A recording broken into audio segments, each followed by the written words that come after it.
Sleepover. Alam niyo sa sleepover, para sa mga bagets, ano, mga bata. Wow, ha? Mag-sleepover lang sa kanyang dabarkads, kanyang barkada. Miss, honey, mag-sleepover lang ako doon sa friendship. Ganon. And then, sabi, sige, yung pala ibang klaseng sleepover. Ba't ka biglang nang gano'n? Okay, kakausapin na natin itong si Mrs. Mona Pilapil. Magandang tanghali po, Mrs. Pilapil, Madam. Magandang tanghali po, Sir Rafi. March 9, 2020 lang po kayo kinasal ni Sir Benji. Yes po. At pagkatapos, nangabit na agad. Opo. 1 week po after ng kasal namin. Holy moly! Oh! 1 week after kasal, di honeymoon period pa dapat yun. Hindi pa kayo honeymoon? Nag-live-in partner na po kasi kami yan, sir, ng 6 years. Tapos kinasal po kami nung March 9. Okay. So matagal na kayo nagsasama. Tapos March lang kayo kinasal. Yes po. Okay. Bakit kung saan pa kayo kinasal, doon pa siya nagloko? Hindi ko nga po alam, sir. Okay. Okay naman po kami, Sir Rafi, nung bago po kami ikasal, nung sinet po namin lahat yung regarding sa wedding namin, okay naman po kami. Tapos nung after 1 week lang po, nung biglang nag-lockdown po, yun po, nag-start na po, nakikitaan ko na po sila ng video call ng ka-workmate niyang babae. Ka-workmate niya po ito. Kinumplanta Yes, niya na po siya tungkol dito. Ano po yung kanyang sinabi? Kinumplanta ko na po yung babae kung anong meron sa kanila ng asawa ko. Ang sabi niya po, sir, katrabaho niya lang daw po. Hindi niya daw po trip yung asawa ko. Okay. Tapos hanggang sa kinaibigan po ako nung babae, nag-a-advise pa po siya sa akin regarding po sa relasyon namin. Kasi po yung babae, sir, may 2 anak po. Hiwalay po sa mister niya. Okay. Si mister naman, ma'am, anong sinabi sa inyo nung kumprantahin niyo tungkol dito? Wala daw po sila. Walang sila daw po. Magkatrabaho lang din daw po sila. Sige po, kausapin natin si Sir Benji para kunin natin yung kanyang panig. Sir Benji, Mr. Pilapil, magandang tanghali po. Magandang tanghali po, sir. Sir, grabe naman to. March lang kayo kinasal at Opo. after 1 week lang, nagloko ka na, sir. Ba't ganon, sir? Sir, yung sa nangyari naman po, sir, kasi kailangan po pumasok sa trabaho, sir. Opo. Nagpaalam po ako sa kanya, sir, na mag-stay-in po kami, sir. Opo. Kaso, siyempre po, hindi niya po papayagan na mag-stay-in po ako. Kinausap po siya ng maayos, sir. Opo. Tapos, nag-offer po ng accommodation po namin, sir. Yun nga po yung sa bahay po nila, Sarah. Okay. Tapos, hindi lang naman po sana ako yun, sir, yung pupunta po doon, yung isang trabaho ko rin doon po sana. Tapos Okay. Tapos po, yun nga po, pumunta po sila doon sa bahay kasi nakita niya raw po yung video na Pero sir, meron ba kayong relationship ni Sarah?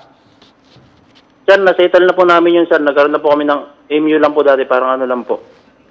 Pero MU? nasettle na po namin yun, sir, sa barangay po. Saan na po? MU. Kasi- Ano ba yung sabihin ng MU? Mutual understanding. Okay. Talagang Opo. pambagets ito sa sir. Pero- So, wala kayong relationship, MU lang, Opo. parang pling-pling, ganon. Opo. Wala nangyari pa sa inyo. Wala po. Wala kayong serious relationship. Wala po, sir. Okay, ito sir magbabasa tayo ng konti. Pag nag-kiss ako, kailangan may dila. Sir, yung ano naman po niyan, sir, yung conversation po iyan na, sir, kasi hawak po ni Mona po yung Facebook ko po at saka Messenger ko po. Kaya nga sir, kasi sabi mo sir, wala kayong relationship, MU lang. Opo. Ito Opo. matitindi sir, parang mag-asawa kayo dito, meron pa.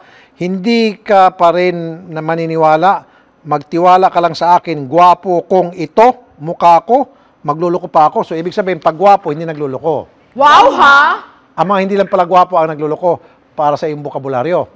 Hindi naman po, sir. Oh. Ano po kasi, sir, si Mona po yung kachat niya yan, sir. Nung time po na yan, nagpanggap po si Mona po na ako. Ganun ba? Opo. Okay. Gusto mag-usap po muna kayo ni Madam? Ma'am, Mrs., kausapin niyo si Mister. Sige, baka magpakatawaran kayo Yes, po. natin. Sige po, go ahead po, ma'am. Sige po. Hello? Hello. Benji, ano? Kinausap naman kita, di ba, na ipag-usap ako sa'yo. Hindi ko kasi Di ba ang pwede. sabi mo sa akin, di ba ang sabi mo sa akin, nung nandun tayo sa Marikina, iniwan mo ako nung gabing yon. Ang sabi Hindi mo sa kasi, akin sa Marikina. ang sabi mo kasi sa akin, Ang sabi mo sa akin sa kakausapin Marikina, ako ng tito mo. kakausapin ka ng tito ko, oo. Hindi para saktan ka o ano. Kasi Hindi alam mo nga. yung ginawa ko, Kasi alam mo pwede yung, naman natin pag-usapan alam na mo yung tayo lang. sacrifice ko sa Marikina, di ba? Ang gusto mo kasing mangyari, maghiwalay tayo na parang magjowa lang. Kasal tayo, Benji. Ang gusto mo, pag sinabi mong hiwalay na tayo, ayoko na. Ang isasagot mo sa akin, sabi ko sa'yo, anong dahilan? Bakit ka makikipaghiwalay? Ang isasabihin mo sa akin, dahil may ugali ako na hindi mo makikita, sapat ba yun? 6 na taon tayong Totoo naman. nag-live-in, Benji, Totoo bago naman, tayo Monique. ikasal. Totoo 6 naman. na Alam ko taon yun. pa. Pero alam mo O, ba kung bakit- bakit tayo kinasal? Alam mo yung bakit reason kung po bakit tayo- tayo kinasal? Alam mo yung reason kung Ayun bakit nga, tayo pero kinasal? hindi ka pinilit. Alam mo sa relihiyon namin na kailangan ikasal. Ang Oo, tagal hindi na nga ako natin pinilit. Pero nag-live-in. anong sinasabi sa akin? Anong madalas pinaparinig sa akin, di ba? Anong Walang madalas pinaparinig sa walang akin? sinasabi sa'yo, Benji, Oo, kung na gusto lagi- kang saktan lagi- ng lagi kong pamilya ko, naririnig. noon pa, kung gusto kang saktan Kung sa ng inyo, pamilya kung ko, sa noon inyo, pa. eto, pakinggan mo muna ako. Please. Kung sa inyo, hindi pwede yung ganyan laging sinasabi sa akin na kailangan makasal na agad. Okay, Tinanggap ko sige. kayo ng buo sa bahay, di ba? Tinanggap ko kayo, lahat ng tulong ginawa ko. Lahat ng tulong ginawa ko para sa'yo, di ba? Sa pamilya mo. Lahat ng pwede kong itulong ginawa ko. Pero nung naririnig ko na sinasabi ng magulang sa akin, sabi sa akin, Ano na? kung sa inyo yan. Excuse me, sir. Sir, ma'am. Okay, nasa linyang Yes, sir. telepono si Sara Ramos para naman mapakinggan din natin yung kanyang side. Baka meron siyang gusto sabihin. Ma'am Sara, magandang tanghali po. So po, good afternoon po. Ma'am, eto si Mr. at saka Mrs. Nag-uusap na, Mr. and Mrs. Pilapil, at Sige ikaw po. po yung center ng topic nila. Apo. May relasyon ba kayo ni Sir o wala? Ni Sir Pilapil? Wala po, sir. Wala po. Pero sabi ni Sir Pilapil, mutual lang daw. MU. Yes po. And then, mutual po yun. And then, hiningi ko na po ng tawad yun. And then, may nasettle na rin po namin sa barangay kung ano man po yun. Lahat ng evidence niya, pinakita niya na sa barangay. So hindi nasettle na po yun, sir. nasettle na. Yung Yes pala, po. Mrs. Pilapil, nasettle na po pala. Sabi ni... And then, ang problema na lang po is yung... Sir Rapi. Sandal po. Ano po, Ma'am Sara? Sir, yung problema na lang is hindi ko nasakop kung inilayasan siya ng asawa niyo or ano pa mang meron sa kanila. Kung ginigipit niya ako sa sitwasyon niya na ganyan, problema niya na yung asawa niya, kundi niya makontrol. Okay. Ma'am, gusto niyo pong kausapin kasi nag-usap na pala kayo dati. Baka ngayon maayos natin to. Mrs. Pilapil, kausapin niyo po si Ma'am Sara.